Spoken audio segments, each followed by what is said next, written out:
Nah saudara, hari ini saya mau bicara tentang kalimat ini.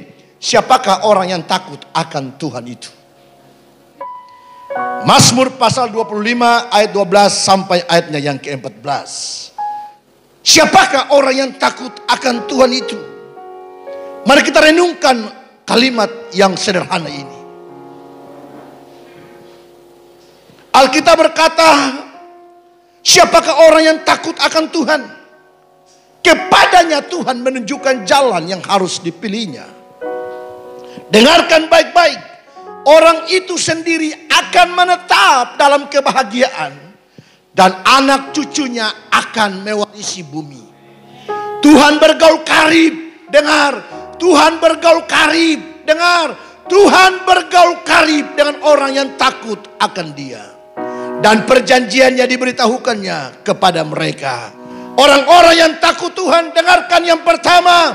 Tuhan akan mengajarnya memilih jalan yang terbaik. Artinya tidak semua jalan yang kita tempuh itu jalan yang terbaik. Tidak semua jalan yang kita lalui itu baik dan benar. Tidak semua jalan yang kita pilih itu jalan yang terbaik. Menurut kita terbaik, tapi belum tentu menurut Tuhan Allah itu terbaik. Ada kalanya kita mengklaim, kita bilang bahwa ini jalan yang terbaik, jalan yang aman, jalan yang damai, jalan yang sentosa, jalan yang penuh dengan ketentraman. Tapi belum tentu menurut Tuhan itu jalan yang terbaik, yang harus kita lalui, yang harus kita tempuh, yang harus kita jalani. Referensinya jelas, rekomendasinya jelas pada kita hari ini. Bahwa hanya orang-orang yang takut akan Tuhan, yang Tuhan akan mengajarnya memilih jalan yang terbaik. Rekomendasi dari Mazmur yang kita baca siang pagi hari ini. Mazmur 25 ayatnya yang ke-12. Rekomendasinya berkata, Tuhan akan mengajarnya memilih jalan yang terbaik. Asalkan kita takut pada nama Tuhan Allah yang hebat dan luar biasa itu. Sebab sudah tentu dan sudah pasti jalan yang dibukanya adalah jalan yang tidak ada hambatan dan halangan. Sudah tentu dan sudah pasti jalan yang dibukanya kepada kita bukan kebuntutan di depan, bukan bahaya dan malapetaka di depan, bukan maut yang menanti kita di depan. Tapi jalan yang dibukanya adalah jalan yang terbentang dengan masa depan. Jalan yang terbentang dengan harapan. Jalan yang terbentang dengan jalan keluar. Harapan demi harapan. Kemenangan lepas kemenangan. Wow.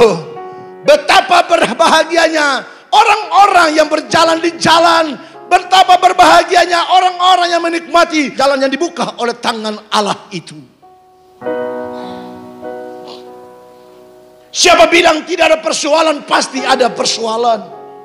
Siapa bilang tidak ada proses, ada proses. Siapa bilang tidak ada hal yang harus kita rintangan dan halangan, so pasti banyak halangan dan rintangan. Waktu kita berkeputusan untuk hidup takut akan Tuhan Allah, ada banyak hal yang harus kita lewati. Ada suka, ada duka, ada tawa, ada canda, ada air mata, dan ada gesekan sana dan sini. Tapi jalan terus, komitmen terus. Hanya pada orang-orang yang takut Tuhan Allah saja Tuhan akan mengajarnya. Dengar, mengajarnya. Amin. Tuhan akan mengajarnya, garis bawahi mengajarnya. Berarti Dia kasih waktu untuk Dia ajar kita dari tidak tahu menjadi tahu.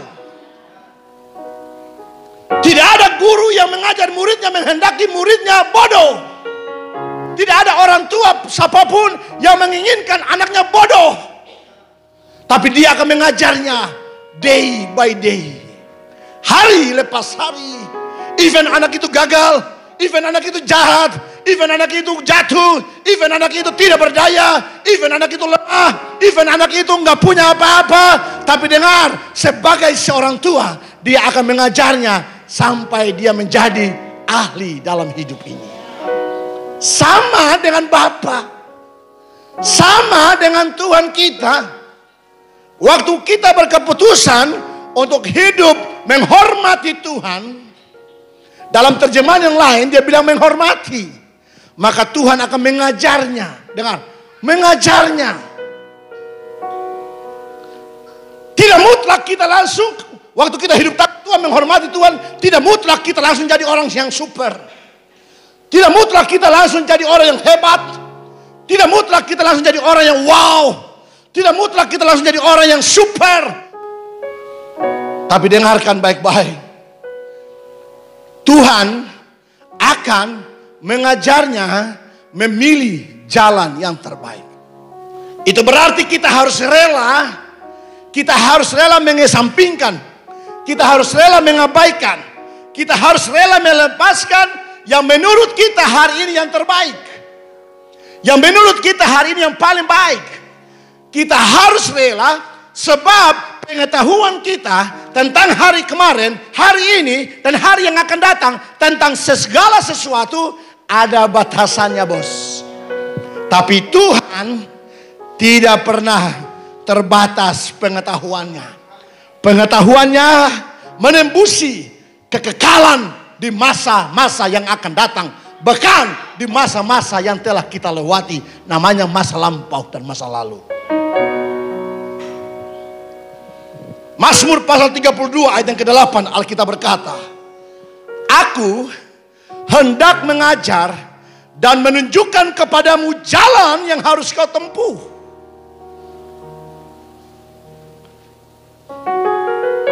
Aku hendak memberi nasihat.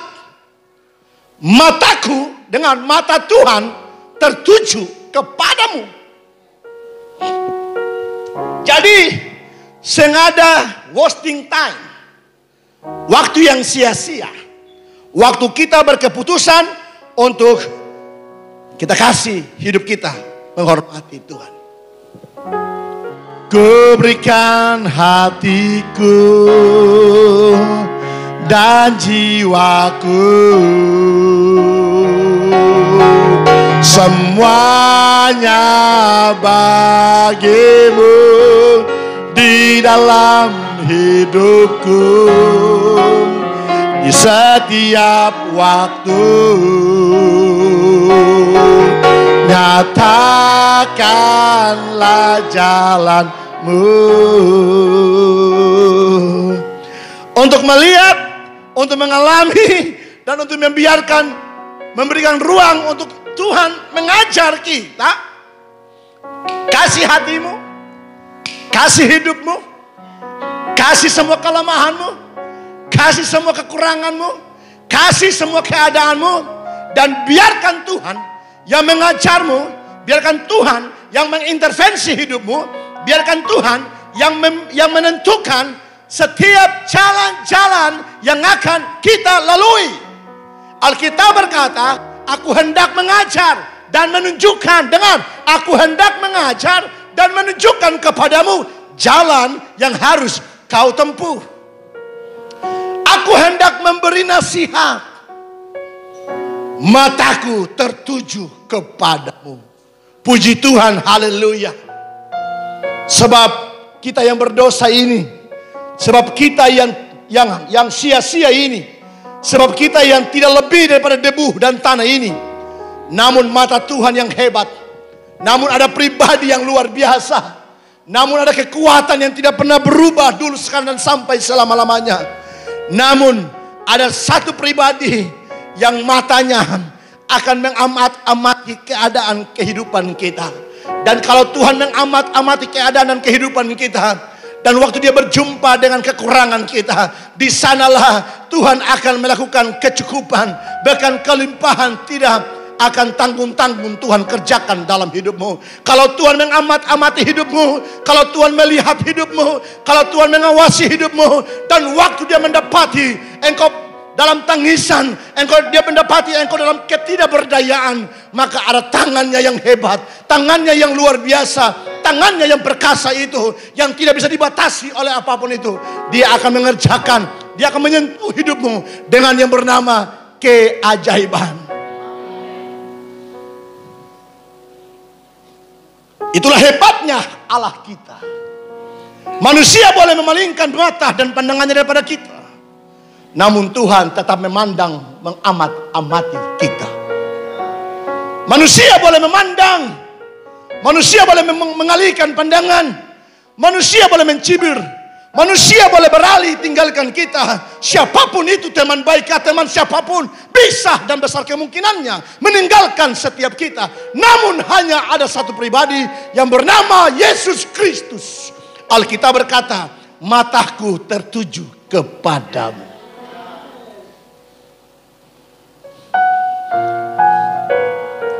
Makanya saya tidak peduli dalam hidup ini, asalkan Tuhan selalu pegang tanganku, asalkan Tuhan menyertaiku, menyeberang danau pun, menyeberang laut yang bergelora sekalipun, asalkan Tuhan memerintah, akan ku seberangi laut itu, sebab ku tahu ku aman dalam tangan-tangannya yang hebat. Asalkan Tuhan yang menyertai, mendaki gunung yang tinggi sekalipun tak seorang pun yang menanti di puncak dari gunung itu.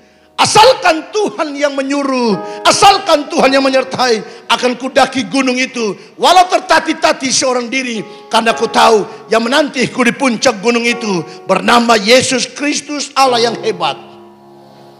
Yang kedua, saudara, siapakah orang yang takut akan Tuhan itu? Yang kedua, hal yang kedua, berkat yang kedua yang akan kita terima, yang akan kita alami, Tuhan selalu menyediakan berkat-Nya yang terbaik. Dengar, Tuhan yang pertama, Tuhan akan mengajarnya memilih jalan yang terbaik. Yang kedua, Tuhan selalu menyediakan berkat-Nya yang terbaik. Berkat generasi. Oke, ayatnya yang ke-13. Alkitab bilang begini, orang itu sendiri akan menetap dalam kebahagiaan, dan anak cucunya akan mewarisi bumi. Sekali lagi, dalam terjemahan yang lain, dia bilang begini, ia akan hidup dalam kelimpahan berkat Allah, dan anak-anaknya akan mewarisi bumi. Saudara yang diberkati Tuhan, saya bilang bahwa orang-orang yang takut akan Tuhan, Tuhan selalu menyediakan berkat-Nya yang terbaik, saudara. Selalu yang terbaik.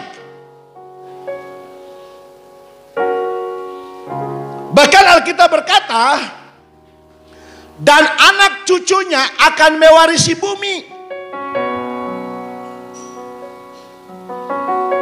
Artinya, Tuhan akan berurusan panjang dengan komitmen kita waktu kita menghormati Tuhan.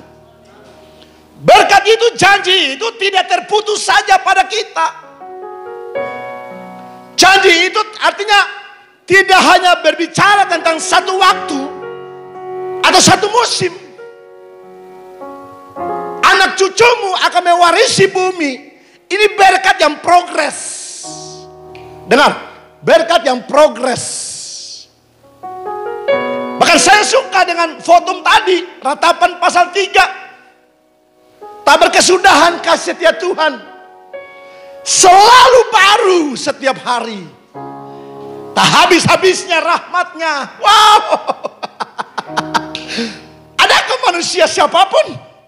Adakah orang-orang di sekitar kita? Bisakah orang tua kita, sahabat kita, kenalan kita, orang yang terbaik bagi kita sekalipun menyediakan jauh lebih hebat, menyediakan jauh lebih luar biasa seperti yang dilakukan oleh Allah kita ini? Sungguh seorang pun tidak ada. Sekalipun dia itu istri yang paling kita sayangi, suami yang paling kita cintai, anak-anak yang kita andalkan, gak ada. Cuma Tuhan saja.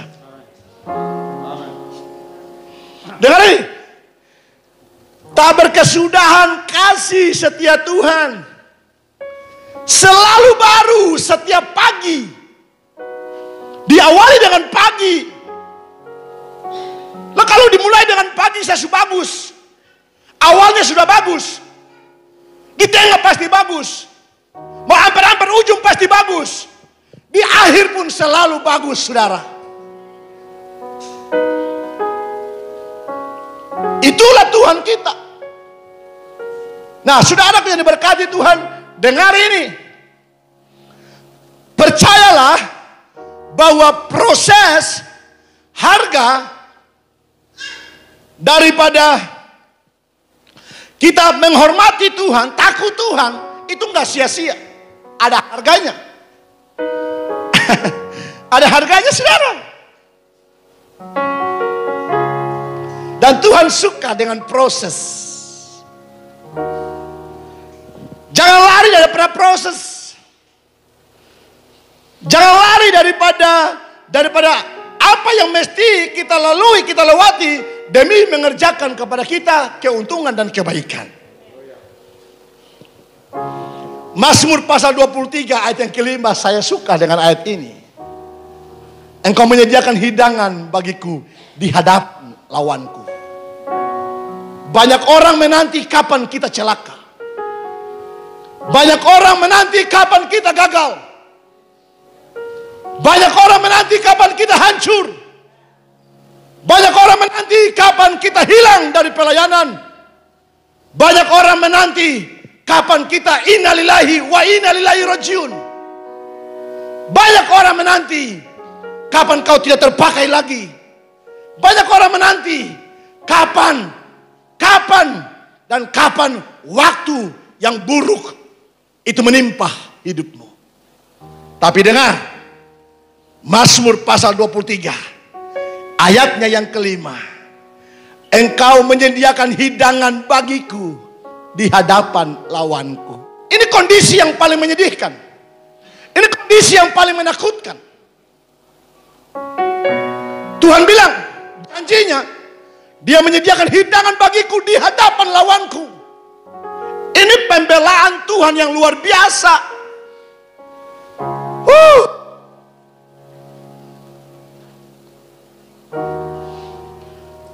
Sampai di hadapan lawan, musuh-musuh kita, Tuhan masih lakukan, Tuhan punya proses. Tuhan masih bela kita. Tuhan masih lakukan apa yang memang Tuhan layak melakukannya kepada kita. Bukan karena kita hebat, bukan karena kita bisa, bukan.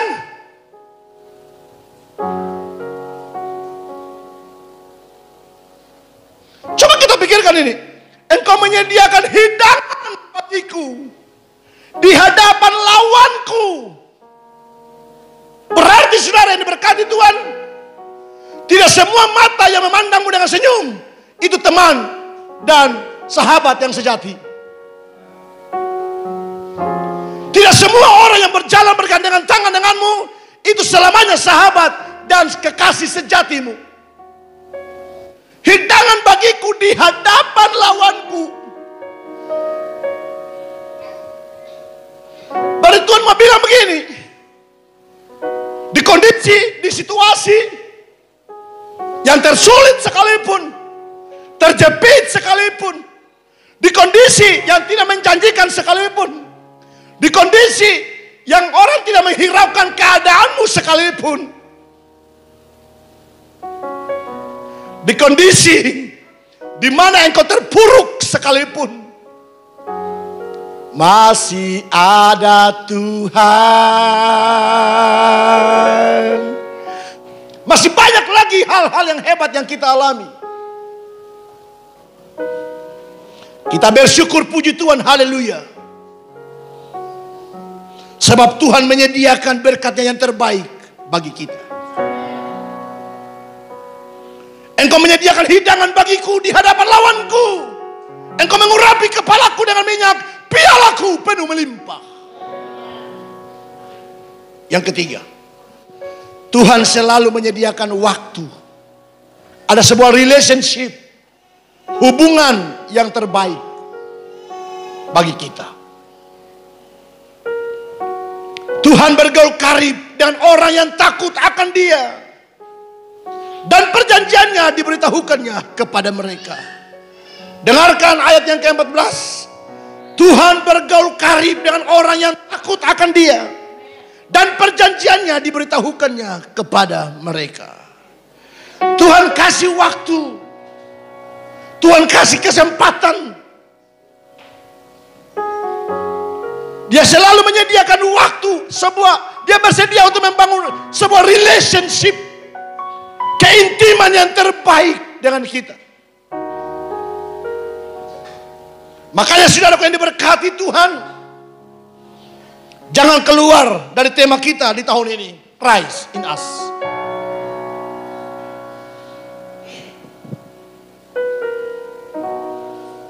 Satu Petrus pasal 3 ayat yang ke-12, Alkitab bilang begini, sebab mata Tuhan tertuju kepada orang-orang benar, dan telinganya kepada permohonan mereka yang minta tolong.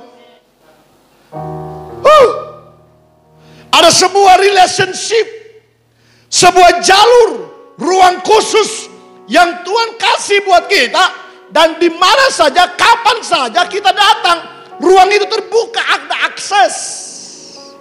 Dan ini, ada akses yang langsung menghubungkan kita dengan Tuhan. Waktu kita berkeputusan untuk menghormati namanya, Tuhan selalu menyediakan waktu yang terbaik baginya. Dengar, saya dari yang pertama, kedua, dan ketiga saya bilang yang terbaik. Dan kalau yang terbaik dari Tuhan, itu tak lekang oleh waktu, tidak dimakan oleh apapun.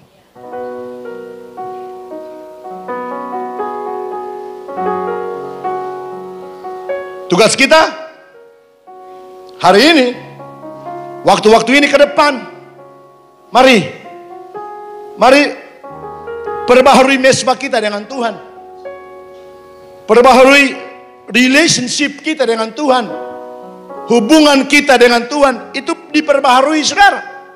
Kasihan, sayang, kalau janji-janji Tuhan ini kita nggak nikmati. Kalau semua berkat-berkat terbaik ini kita nggak nikmati, rugi, saudara. Rugi. Siapakah orang yang takut akan Tuhan? Sama-sama bilang, itu beta. Itu beta. Sekali lagi, siapakah orang yang takut akan Tuhan? Lebih kuat. Siapakah orang yang takut akan Tuhan? Siapakah orang yang takut akan Tuhan? Siapakah orang yang takut akan Tuhan? Itu beta.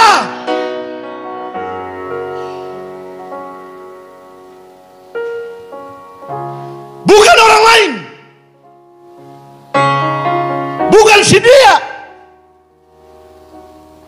Bukan orang-orang di sekitar kita. Siapakah orang yang takut akan Tuhan? Itu beta. Itu beta. Sama-sama bilang, itu beta.